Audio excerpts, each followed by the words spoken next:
Welcome to Prajagalam. నేను మీ దండుపాటి కోటేశ్వరరావు. విద్య, వైద్యం ఈ రెండు ఉచితం ఇవ్వాలని చెప్పి ప్రతిసారి ప్రతి ఒక్కరూ అసలు మొత్తుకుంటున్నారు. మనిషి బతకడానికి చదువు ఉండాలి, మళ్ళీ బతకడానికి అంటే గట్టెనవడానికి చదువు ఉండాలి, బాగా సంపాదించుకోవడం కానీ బాగుండడానికి. ఆ చదువు కొనుక్కుంటున్నాము, కొంటున్నాము. అలాగే ఆ మనిషి బతికి ఇంకా ఆరోగ్యంగా ఉండాలంటే వైద్యం. ఈ రెండు అమ్ముకుంటే తప్ప కార్పొరేటర్లకి డబ్బులు రావు. ఈ రెండింటి వల్లే ఈరోజు సమాజం బాగుంటుంది. ఇక్కడ ఒక ఢిల్లీ వరల్డ్ స్కూల్ ఉంది. ఇది గాజుల రామారావు మహదేవపురం ఢిల్లీ వరల్డ్ స్కూల్. ఇది ఇగోండి, ఇక్కడ నుంచి బాలే బస్తీకి వెళ్తాం.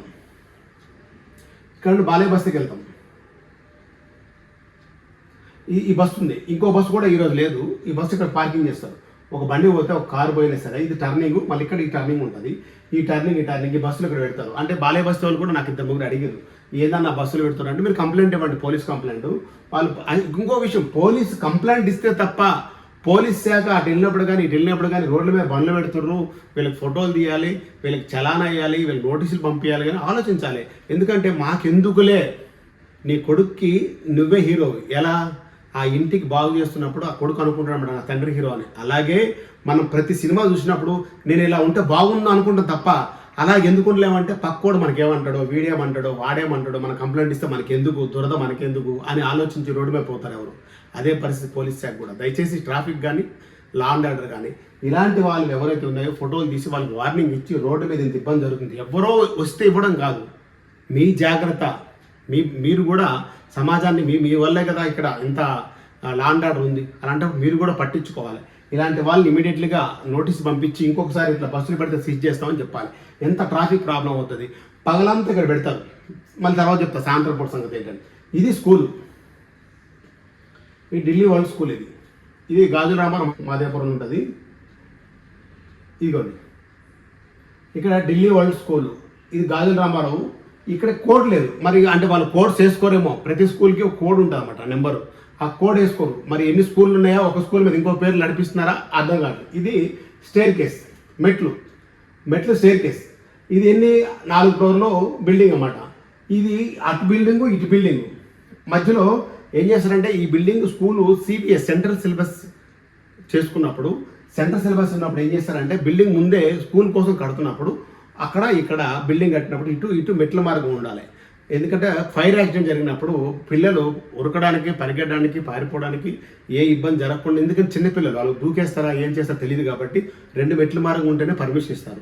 దానివల్ల ఏం చేస్తున్నారంటే ఈ ఎంఈఓ, డిఈఓ వీళ్ళందరూ అసలు ఏం చేస్తున్నారు, అసలు ఎందుకు స్టేర్ కేస్ బయటకు కట్టిర్రు, ఇది ఎంతవరకు కరెక్టు, వీళ్ళు ఎప్పుడు ఇలా వస్తారు, ఈ మెట్ల మార్గం ఎందుకు పెట్టలేదు. ఎందుకంటే స్పేస్ పోతుంది.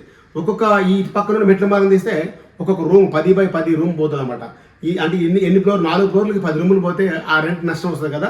అందుకొరకని ల్యాండ్ ఓనర్ ఏం చేస్తారంటే ఈ ప్లాన్ బట్టి ఒకటే మెట్ల మార్గం కట్టి ఒకటే అన్నట్టు ఇస్తారు పర్మిషన్ కొరకు. అట్లా ఇవ్వడం జరిగింది. చూడండి, ఇది స్కూల్.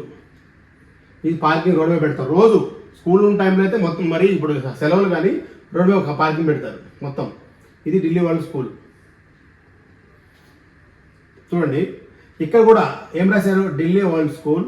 ఇకండి ఏం అసలు ఎక్కడ కూడా nursery, PPA, PP two, grade 1, 8th class వరకు ఉంది. కానీ ఇక్కడ ఎక్కడ ఈ ఫలానా స్కూలు, ఈ కోడ్ ఇది, ఈ బ్రాంచ్ ఇది అని ఎక్కడ రాయలేదు. అంటే అట్లా ఏం జరుగుతుంది, కొన్ని బస్సులు అన్నమాట. అనంతపురంలో తిరిగితే హైదరాబాద్లో ఒక బస్సు, అక్కడ బస్సు సేమ్ నెంబర్ ఉంటుంది. ఆ ట్యాక్స్ మిగిలిపోతుంది కదా. అక్కడ బస్సు అక్కడ తిరిగితే ఇక్కడ బస్సు, అట్లా 3-4 సార్లు దొరికిన తర్వాత దివాకర్ ట్రావెల్స్, ఎందుకు చెప్పడం, పేరు చెప్తాం. దివాకర్ ట్రావెల్స్ మాజీ మినిస్టరు, మాజీ ఎంపీ, ఇప్పుడున్న ఎమ్మెల్యే అశ్విత్ రెడ్డి వాళ్ళది దివాకర్ ట్రావెల్స్, జేసీ బ్రదర్స్ అన్నమాట. వాళ్ళ ట్రావెల్స్ అంటే అక్కడ బస్సు ఇక్కడ బస్సు నడిచేది. అట్లా 3-4 దొరికిన తర్వాత బస్సు ట్రావెల్స్ బంద్ చేసుకోవాలి ఆ వైసీపీ వచ్చిన తర్వాత. ఇది అక్కడ కోడ్ వేసుకోండి.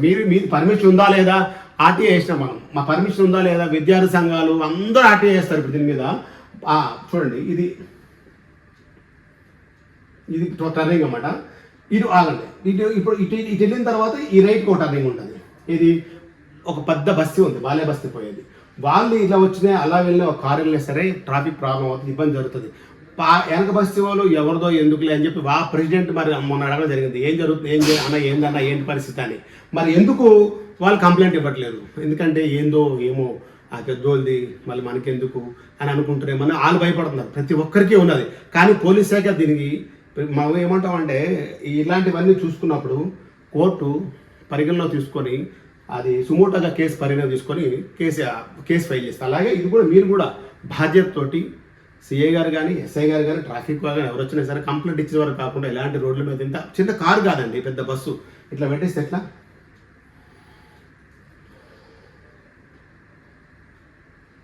ఇది స్కూలు, ఇది వాళ్ళ వెబ్సైట్ అది స్కూల్ వెబ్సైట్ ఇచ్చారు. ఏమని ఇచ్చారు? బ్రాంచ్లు చింతల్, షాద్నగర్, మేడ్చల్, గచ్చిబౌలి, పుట్టపర్తి, గద్వాల్, మిర్యాలగూడ, శివమొగ్గ, సిరా, గాజుల రామారావు, కొత్తూరు అన్నారు ఇచ్చారు. గాజుల రామారావు 2 ఉన్నాయా, 1 ఉన్నాయా? ఎందుకు కోడే లేదు? గాజుల రామారావు, ఇది గాజుల రామారావు ఏరియా. మహదేవపురం ఎందుకు రాయలేదు అంటే మీ పర్మిషన్ ఉంది, సారీ మా వల్ల ఒకవేళ పర్మిషన్ లేదని అంటే నేను ఇప్పటికి కూడా చెప్తున్నా సారీ. కానీ ఎందుకు కోడ్లు రాయట్లేదు? ఇంకో విషయం చెప్తాను చూడండి. ఇది స్కూల్, ఇది మాతృభూమి విఎన్ఆర్ బి బ్లాక్, ఇది అపార్ట్మెంట్. ఇది 40 ఫీట్ రోడ్. ఈ అపార్ట్మెంట్కి ఏంటంటే 40 ఫీట్ల రోడ్డు ఇస్తేనే ఇది గేటెడ్ కమ్యూనిటీ అని పర్మిషన్ ఇవ్వడం జరుగుతుంది జిహెచ్ఎంసీ. ఇది 40 ఫీట్ రోడ్. ఇక్కడ వీళ్ళు స్కూల్ వాళ్ళ ఫ్లాట్ కానీ ఇక్కడ గ్రౌండ్ కానీ. ఇంకో విషయం చెప్తున్నాం, ఈ స్కూల్కి గ్రౌండ్ యువతల పక్క ఉండేది స్కూల్ పర్మిషన్ వచ్చిన వరకు. తర్వాత ఏం చేశారు? గ్రౌండ్ పెట్టి బాస్కెట్బాల్ కోర్టు, చిన్న చిన్న ఆటల కోర్టులు పెట్టి తప్ప గ్రౌండ్ ప్రత్యేకించి దీనికి బాస్కెట్బాల్ పెట్టిన తర్వాత వేరే ఏం ఆడతారు గ్రౌండ్ తెలియదు. ఏదైనా ఉంటే చేస్తారు, లేకుంటే లేదు. ఆ గ్రౌండ్ కూడా బాస్కెట్బాల్ కోర్టు పెట్టారు. ఇది ఒక ఫ్లాట్ అనుకుందాం, ఇక్కడ గ్రౌండ్ ఉంటుంది ఒక ఫ్లాట్, ఇక్కడ మధ్యలో 40 ఫీట్ రోడ్. ఇప్పుడు స్కూల్ వాళ్ళు ఏమంటారంటే మాకు 40 ఫీట్ రోడ్ ఉంది కదా, మాకు రోడ్డు, మా ఫ్లాట్, మీ ఫ్లాట్ ఉన్నది కార్లు బయటపడడానికి, బస్సులు బయటపడడానికి కాదు, మీరు వెళ్ళి రావడానికి. ఈ అపార్ట్మెంట్ 150 ఫ్యామిలీలు వెళ్ళి రావడానికి మాత్రం ఉంటుంది. మీరు బస్సులు ఇక్కడ పెట్టుకుంటాం, మేము అక్కడ బస్సు పెట్టుకుంటాం అంటే మళ్ళీ ఇంకోటి ఏంటంటే స్కూల్ ఎప్పుడైతే విడిచిపెడతారో లేకపోతే స్కూల్ లోపలికి వెళ్తారో అప్పుడు ఈ అపార్ట్మెంట్లోకి వెళ్ళడానికి కానీ రావడానికి కానీ చాలా ఇబ్బంది జరుగుతుంది. ఈ అపార్ట్మెంట్లో అందరూ కూడా చాలా ఇబ్బంది పడుతుంది. ఇప్పుడే ఇంకా 150 ఫ్యామిలీలు 70-80 వచ్చారు అనుకుంటా, మిగతా వాళ్ళు వస్తే పరిస్థితి ఏంటో తెలియదు. అలా ఇక చాలా ఇబ్బంది జరుగుతుంది. ఈ కింద నుండి బండి వచ్చింది అనుకోండి, ఏదైనా కారు కానీ బైక్ కానీ ఏదైనా, ఈ స్కూల్ విడిచిపెట్టినప్పుడు కానీ స్కూల్లోకి వెళ్తున్నప్పుడు కానీ పిల్లలు వాళ్ళు ఎవరికో ఒక డ్రైవింగ్ రాకపోతే పరిస్థితి ఏంటో అర్థం కాదు. ఎవరో ఒక డ్రైవింగ్ నేర్చుకుని ఫాస్ట్గా పైనుండి కిందకు వచ్చేసరికి పిల్లలు ఉంటారు, ఆ పిల్లలకు బాధ్యత ఎవరు వహిస్తారో తెలియట్లేదు. ఇంకొక విషయం, మనకి ప్రతి స్కూల్కి, ప్రైవేట్ స్కూల్కి ఇక్కడ ఏమిస్తారు? తెలంగాణలో ప్రైవేటు పాఠశాలలో వెనుకబడిన విద్యార్థుల కోసం బెస్ట్ అవైలబుల్ స్కూల్ స్కీమ్ అంటే BAS మరియు వెనుకబడిన పిల్లలకు 25% అంటే 25% వరకు తప్పనిసరిగా రిజర్వేషన్లు విద్యా RTE చట్టం వంటి పథకాల నుండి ప్రయోజనం పొందవచ్చు. అంటే ప్రతి స్కూలు 25%, 100 మంది పిల్లలుంటే వాళ్ళకి 25 మందికి వాళ్ళ నిరుపేద కుటుంబాలు SC ST ఎవరైతే ఉన్నారో వాళ్ళతో పాటు కొంతమంది నిరుపేద కుటుంబాలకి ఫ్రీ ఎడ్యుకేషన్ ఇవ్వాలి. అందులో ఏమేమో చెప్తాం. చట్టం వంటి పథకాల నుండి ప్రయోజనం పొందవచ్చు. రాష్ట్రం SC ST BC మరియు మైనారిటీ విద్యార్థులు విద్యకు మద్దతు ఇవ్వడానికి స్కాలర్షిప్ కార్యక్రమాలను కూడా కలిగి ఉంది.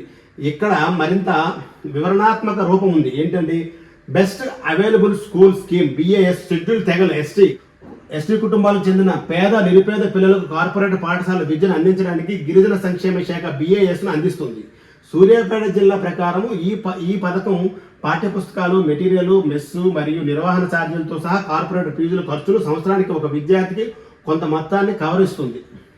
ఒక విద్యార్థి కింద తెలంగాణ రాష్ట్ర పోర్టల్ ప్రకారం ఈ పథకం విద్యార్థులకు పాకెట్ అలవెన్స్లు మరియు నిర్వహణ ఛార్జీలను కూడా అందిస్తుంది. విద్యా హక్కు చట్టం RTE చట్టం ప్రకారం ప్రైవేటు పాఠశాలలు తమ సీట్లలో 25% సమాజంలో ఆర్థికంగా బలహీన వర్గాలకు విద్యార్థులకు రిజర్వేషన్ చేయాలి.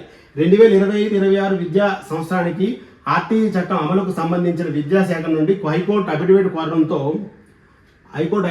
కోరడంతో తెలంగాణ ఈ నిబంధనలను అమలు చేయడానికి చర్యలు చేపట్టిందని స్కాలర్షిప్ కార్యక్రమాలు తెలంగాణ గవర్నమెంట్ ప్రకారంగా రాష్ట్ర ప్రభుత్వం అంబేద్కర్ ఓవర్సీస్ విద్యానిధిని, SC అభివృద్ధి, అంబేద్కర్ ఓవర్సీస్ విద్యానిధి, ST సంక్షేమ మైనారిటీ కోసం ముఖ్యమంత్రి ఓవర్సీస్ స్కాలర్షిప్లు పథకం మరియు BC మరియు EBC విద్యార్థుల కోసం మహాత్మా జ్యోతిబాపు పూలే ఓవర్సీస్ విద్యానిధి వంటి వివిధ స్కాలర్షిప్లు ఇవ్వడం జరిగింది. మనం ఏం చెప్తున్నామంటే ఇప్పుడు ఈ స్కూలు ఈ మొత్తము ఢిల్లీ ఓల్డ్ స్కూల్ కాకుండా గాజుల రామారావు బ్రాంచా లేకపోతే మహదేవపురం బ్రాంచా, ఈ స్కూల్కి సంబంధించి ఈ 25% ఏదైతే రిజర్వేషన్ ఉందో వాళ్ళకి విద్యార్థులకు ఇవ్వాల హక్కు దాని మీద కూడా మనం ఆర్టీఏ వేసి గత 2 సంవత్సరం నుంచి గత సంవత్సరం మొదలైంది కాబట్టి ఎంతమంది విద్యార్థులకు ఇచ్చారు, ఏ విద్యార్థులకు ఇచ్చారు, ఆ స్కీమ్ ఎవరెవరు వర్తించింది, అది కూడా మనం అందే విధంగా సోమవారం నాడు మళ్ళీ డిఈఓకి మనం ఒక